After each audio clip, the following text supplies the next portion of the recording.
Talk, tackling the daring, exciting, and wonderful issues that make up the world of the middle school student.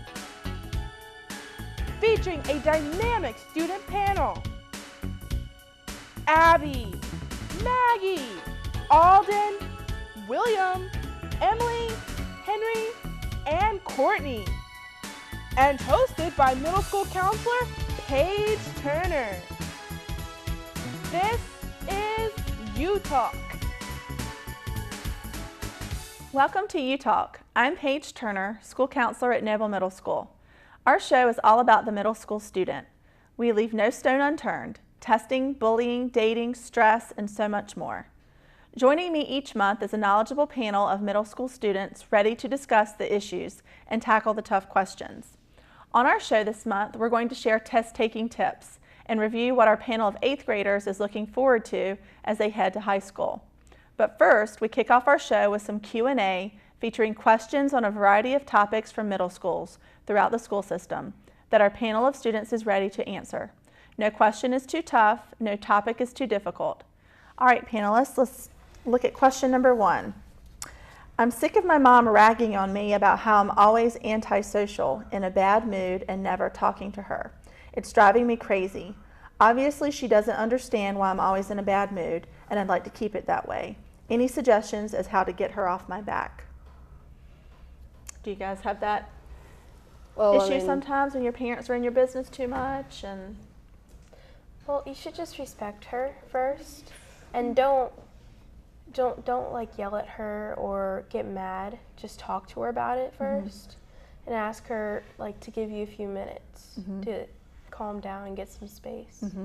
So I guess tell the parent what you need. Yeah, and just talk to her about it instead of going off or getting mad. Right, which usually makes the situation a lot worse. Yeah. Maybe if instead of how you say you don't want her to know why you're mad, maybe tell somebody else why you're mad. Or try to find a different way to talk to her, but if you don't want to tell her, you don't have to. Okay. Think of a different way of saying it without directly telling her why you're mad.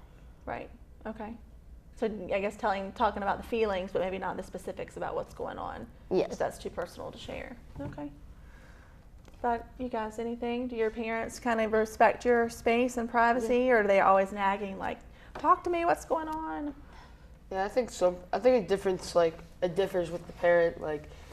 If your parents are really close on you, give you more freedom. It's different from the parent. Yeah, depends, for sure. Yeah. And I understand as a parent myself that you want to be involved in your children's lives, and you want to see what's going on, and if there's something wrong as a parent, you want to try to fix it. But obviously, at this age, you're kind of wanting your independence and your freedom, and I'm sure it's a tough time and a tough situation. So it sounds like you guys, your suggestion for this person is to, not lash out at her mother or his mother, but to kind of talk to them about how they're feeling and the space that they need, and to respect their privacy as best as possible. More of a note to the parent, maybe it'd be better if you're not so much in your child's life, but maybe it would be good to give them a little bit of freedom that you feel would be okay. Harping on a child every second to do, telling them what to do. It's better to ask them what to do something than to tell them to do something. Right. So yeah, that's a good point. Okay, let's move on to the next one. I've loved cheerleading since I was 5, but my mom doesn't approve of the attitude some girls have, and some girls bully me too. But I want to stay in cheerleading because it's the one sport I love to do. But my mom is taking me out of cheerleading. How can I convince her to let me stay in? Tell her how much passion you have for it and how much you love it, and let her know that their attitudes aren't going to affect how you are. And just prove to her that you can handle being strong when they might be influencing. So maybe that you're mature enough to handle that situation. You're not going to, obviously we know we don't live in a perfect world. We're going to be around people that maybe act a way we don't want to act, or do some things that we don't want to do, but it doesn't mean it has to rub off on us. Yeah, that's a good point. What do you guys think? If it starts to bother you, if they bully you, don't think too much about it. Just let them say what they need to, and if it does bother you, talk to a teacher or talk to your mom or dad. I mean, that's what they're there to do, so you can talk to them. Right. Oh, and if you love it that much, just continue on with it. Tell her that you love her, that you love cheerleading that much, and that's your sport. Just keep going with it. Absolutely. So it sounds like for this person, you know, there's some negatives about being in cheerleading, but the positives about being in cheerleading and her love for it is outweighing the negatives. So I think what we were talking about with the last question as well, just being open and honest and talking to your parents about how you feel about everything. And, you know, obviously I think it's difficult because at this age, you know, I mean, you guys don't necessarily make all of your own decisions. And if a parent says, you know, you're absolutely not going to do cheerleading, then that might be something that, you know, it has to stick. So, but it's worth a conversation, it sounds like, for sure. All right, next one. Next year I'm going to a different school as my best friends. I want to stay in touch with them, but I don't know how. Help. And as 8th graders, all of you will probably be going to some different high schools. What suggestion do you have, or are you fearful of that too, not being able to keep in touch with some friends? I think most middle schoolers / getting ready to be high schoolers have phones. So like most best friends have each other's phone number. So just keeping in touch, you know, through phone and texting and Just do what you're best at. Use Facebook. Facebook. And you can find ways to get together on the weekends, like or after school, and hang out. I mean, because just because they're going to a different school, it's not like their house is going to move. Yeah. I mean, if you know where they live, you can always just, like Courtney said, just go over and hang out. Do you think it's going to be more of an effort to keep the friendship going? Yeah. For I sure. mean, but that just proves that you have a strong friendship with somebody. Absolutely. If it's worth keeping the friendship, then you'll put that extra effort in versus just automatically seeing them at school every day. Are you guys going to different schools than some of your closest friends next year? Yeah. I know, like a lot of my friends are going to different schools, but there's my best friend is we live across the street from each other, and this summer I found out that we could be districted to different schools. Wow, and you're right across the street from each other. Yeah. Yeah, but I'm pretty sure that we're going to the same school. Okay. Yeah, and I think these days with the social media and, you know, all the technology, it is a lot easier, like William was saying, to stay in touch with people, you know, even, you know, in different states or, you know, across the country. And if you really think about it, it's kind of hard not to stay in touch with somebody. Yeah. You almost have to put more effort not to keep in touch with somebody than you do to keep in touch with somebody, for sure. Okay. All right, let's move to another one. My dad is so cheap. I needed a new binder, and he opened a giant thing of insurance company binders. I told him, Dad, I'll die of embarrassment holding that. I'm already a nerd. I don't want it worse. We are fine on money. It's just that my dad is so cheap and does not care about my embarrassment or life. Maybe you could just decorate those binders so you can cover up the insurance part. Like some people like take duct tape and use that to cover the front Yeah, of the that's a good binders idea. Yeah, and so the they duct could do tape that. makes it really durable. Yeah. Because I know, like, I go through a couple binders a year. Yeah. I mean, who cares if? I mean, come on, nerds are cool. Like a couple years, I remember back in like before 2000, nerds were like they're not cool people, but now they're cool people. I mean, Bill Gates. He was a nerd growing up in high school. He's now one of the richest men in the world. Right. Zach Berg didn't really have that many friends going through college. He is now, I think, the 3rd or 4th richest person in the world. Right. So in the moment, it may be difficult, but just kind of try to look beyond that and, you know, keep looking towards the future, because there are a lot of people that have maybe been labeled a nerd or have been self-conscious about things, and they've ended up being extremely successful. So, yeah, good point. Good point for sure. The other thing I was thinking about, too, was if the person needed a new binder and they did not want the insurance binders, they could use their own money if they had it to go out and buy their own, you know. I don't know if you guys get allowances or, you know, birthday money Or or. friend to like borrow an old binder, or if they have brothers or sisters, just ask to use one of theirs. Yeah. Yeah. There are definitely lots of ways to kind of get around that. So, for sure. All right. Next one. I used to love going to school not too long ago until everyone at my school started acting stupid and rude. I'm sick of it. All I hear every day is people screaming, yelling, cursing, and swearing.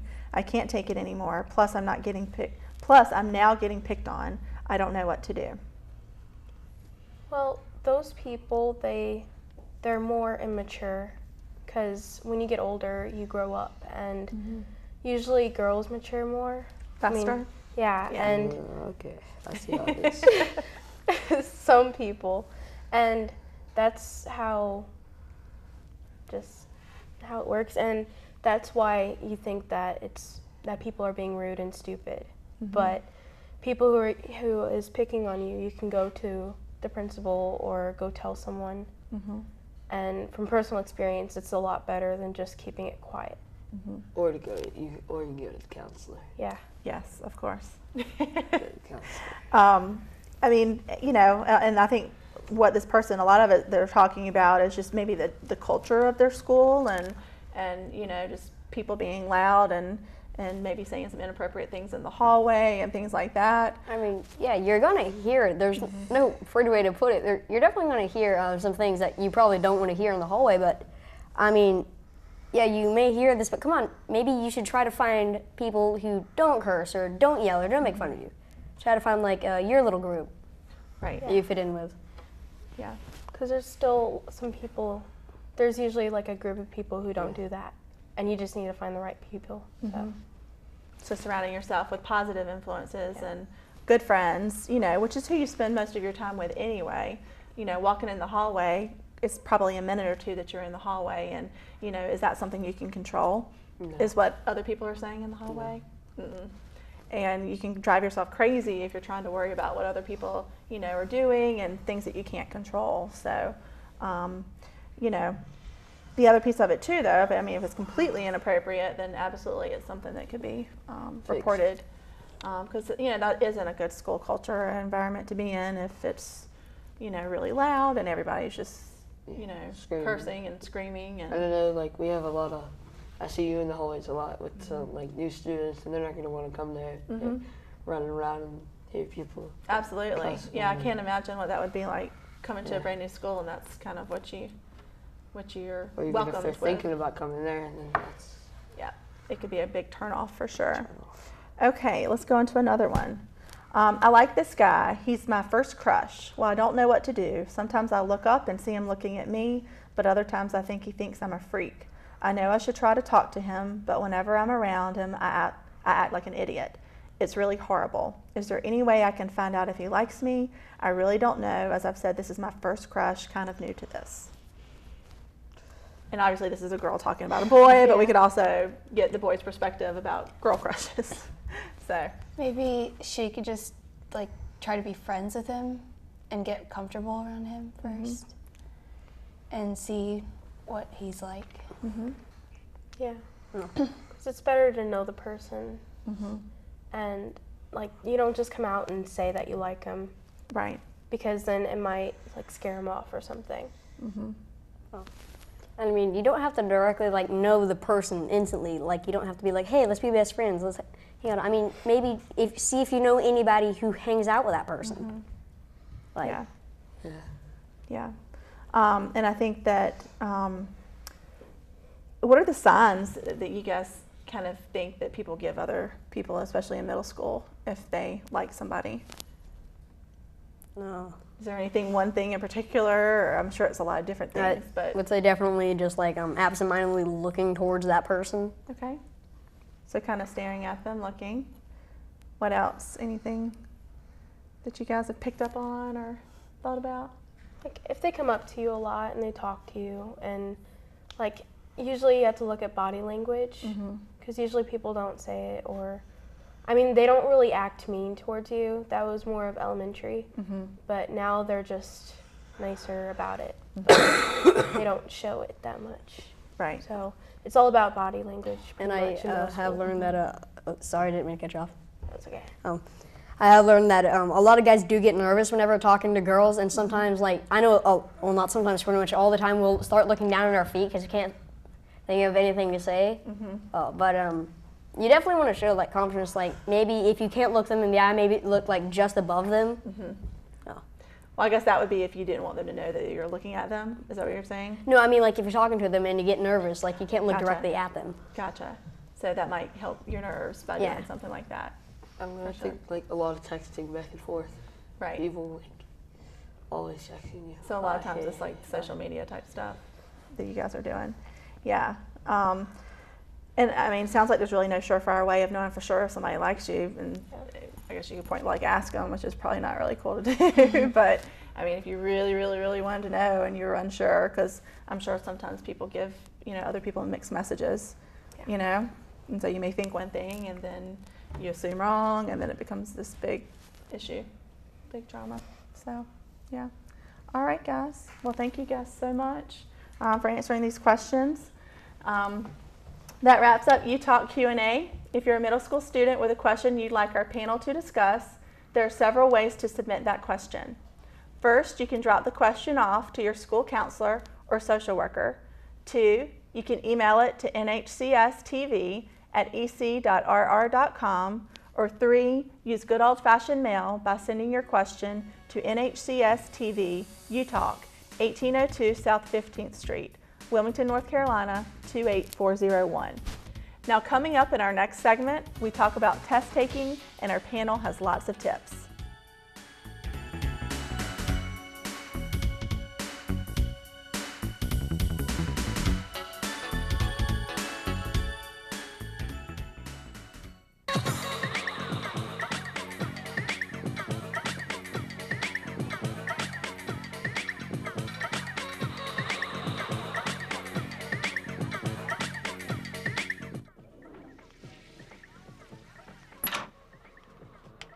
Hey, you told me to call? So can I stay for another hour or so? 11. Okay, Mom. Let your kids be who they are, but know what they're doing.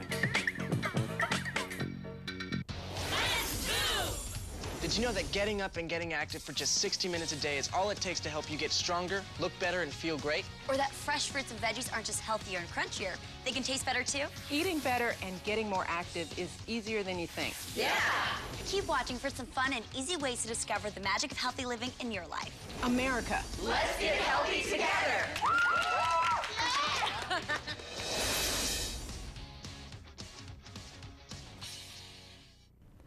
Welcome back to UTalk. It's that time of year again with EOGs and final exams. This month on UTalk, I poll our panel on just how they feel about the upcoming testing season and how they recommend their fellow students prepare for testing. All right, guys, I know this year is going to be a little bit different with testing because you have not only EOGs and EOCs, but you have the MSLs or the common exams. With the new Common Core, there's just a lot of unknowns with testing this year. What are you guys doing in your classes to prepare or at home? We're just doing a lot of review in our main core, social studies, science, math, language arts. We're just doing a lot of review. And a good tip I would say for if you're getting ready to take a test is the night before, or I'd say probably at least a week before, start going to bed earlier. And eat a big breakfast because you're sitting there for 3 or 4 hours and you're gonna get hungry. Absolutely, those are good suggestions. I know we're doing a lot of review in math. We've taken the release test that they released. She gave to us to take. So we've been taking that. And good test tip I think is right when you get the test, they give you a scrap piece of paper. Write down all the formulas that you remember. That's a good idea for math. Write down everything that you remember about it, and then you dump out your short-term memory, and then you have that to solve the problems. And then it's not technically a cheat sheet because you did walk in with it. So. Yeah, absolutely. That's a really good suggestion for math, for sure. What are you guys doing to prepare? Some test-taking tips? I know, especially language arts, we're kind of going over the new types of questions because they are very different from what we've done in the past. How so? They're just different? More complicated, I think, and more wordy. And it's a lot more analyzing the text and finding support. So we're preparing ourselves for that, and we need to make sure that you stay, don't get nervous and just stay calm for the test and just do your best. Absolutely. I mean, are you guys feeling nervous about the test? Or? Yeah, because you can't retake it this year. Yep, there's no retesting this year. Yeah. So you have to do really good on the first time. Yeah. Yeah, and then Ms. Day said the Common Core, their favorite word is infer and inference. So what what can you infer about this passage? What can you? No, we just did a practice thing yesterday. I think it's really good that they've released items so that you guys can see what it's going to be like, since it appears to be it's going to be very different than what it's been in the past. Because, I mean, you guys have been taking EOGs, you know, since 3rd grade if you've been in, you know, North Carolina. So, I mean, you've kind of got that down pat, but then when they change it up and then they add the common exams, the MSLs, that's just completely different than what you guys are used to. Yeah, we've been taking like EOG prep tests in most of my classes so far, and they're really hard and complicated. Yeah. And it takes like 10 minutes for a problem. And especially in language arts, like all the passages are really boring and, like she said, wordy and just not fun. Yeah, and that's one of the things I've never understood, why they didn't make those passages a little bit more interesting. Yeah, well, I think some of them, like last year, they were all about deer. Yeah. They're all about what? They're all about deer last year. Really? Okay. That's where they picked like a theme, like I remember on the release test, what they picked was like a struggle in language arts. There was like something you had to overcome, and it's weird because they come up. But I'd say some pretty good advice I heard was I could just not think about it too much. I mean, it's just a test. Yeah. I mean, take it like you would take any other test. The only difference is it's longer. Right. I mean, yeah, technically it does count for a bit of your grade, but don't really think about it too much. Because if you think about it, you'll get like frustrated or scared or worried, and right, you'll get really stressed if you kind of build it up too much. What do you guys think about the math, where you have to do the gridded responses this year? You have to put your own answers in instead of multiple choice. How do you guys feel about that? I think those would be all right. Yeah. I don't know, man. It's like what I struggle with. She gave us a gridded response packet, and I don't know, you got to remember to write the actual thing above the bubbles that you fill in. Right. You have to put actually in the boxes the numbers and everything. Yeah. Yeah. But as long as you know, you just keep a level head. I mean, like a teacher once said, it's not rocket science. As long as you keep your head cool, you're gonna get it. Yeah. Yeah, for sure. But then there's also, like, the answer could be anything. You don't have a choice to pick it from. So, I mean, you can get a lot wrong. I know that there's about like 17 gridded response on the EOGs, so you can get a lot wrong. Yeah. So you have to be very sure that you don't make those careless mistakes, which you might catch them if it's multiple choice. Double check. And double check. Yeah. Absolutely. I know our gridded response this year are non-calculator active. So. Yeah, so you can't use a calculator for it, where your suggestion of writing down all the formulas would be extremely helpful. Not that you have formulas in your calculator, but just having that down pat can really help you when you don't have any other type of aid or assistance, for sure. And they're also word problems, so. Yeah. Well, I think you guys gave some really good suggestions and tips. You talked about getting a good night's sleep, having a good breakfast. You guys are doing plenty of preparation in your classes that your teachers are giving you, sample problems and things like that to do. Try not to stress out, stay relaxed, look over your work. I think you guys have pretty much covered it all. So good luck with all of you taking your test, and good luck to all the students. All right, now don't go away. Come up next, we get our crystal ball and look ahead to high school.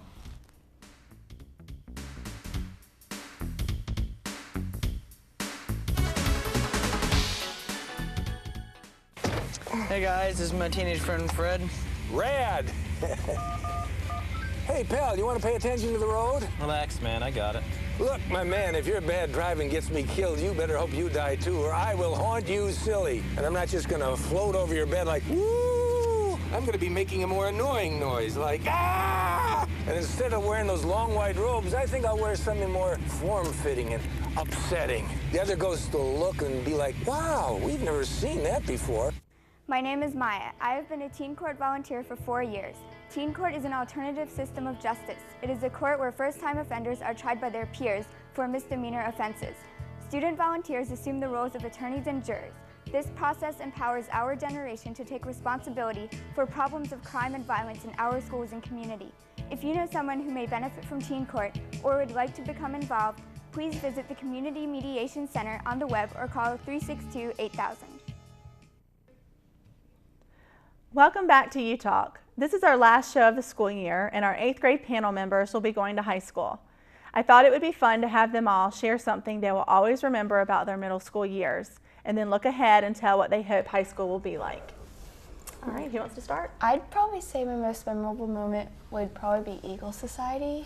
That was really special. And tell everybody what Eagle Society is.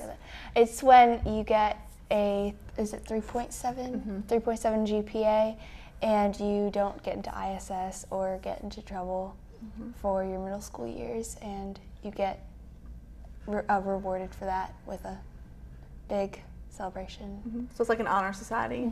Sure.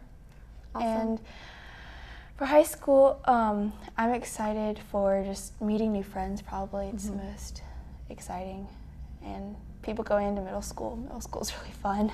Good. So awesome.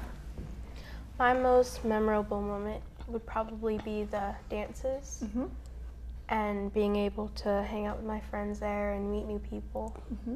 And what I'm looking forward to high school is probably, I know this probably sounds really weird, but the like the, how do you say, I don't know what you're trying like being like tested and getting. Well, you're going to be at the early college, so I mean, you're going to have the opportunity to get some college classes early and kind of get and being able to graduate high school early, and that's awesome. Very cool. There's a lot of middle school memories. Say my favorite is probably playing lacrosse for middle school. Middle school sports are pretty fun. They're intense. And I'm looking forward to high school. I don't know, seeing a lot of like older classmates, older peers. Probably some of your friends that are already in high school. And are you planning on continuing to play lacrosse and sports in high school? Yes, ma'am. Awesome. All right, Mr. Alden. My probably most memorable moments from middle school, and particularly 8th grade, is doing the DJing for most of my school dances. And for high school, I just want to continue doing that because my dream would to either get into TV or do radio. Awesome. Yeah. And then being able to do something like this gives you an opportunity to do that as well. Awesome. Very cool. Well, thank you guys, and we certainly wish you, you know, all the best in high school, and maybe you can come back and work at the station in high school. All right, we hope you enjoyed this edition of U Talk. If you missed any part of this program, then check us out online at www.nhcs.net and click on the video library link found on the school system's webpage. I'm Paige Turner. On behalf of the entire U Talk panel, thanks for watching. We hope you'll submit questions to our show and tune in again next year for an all-new episode of U Talk.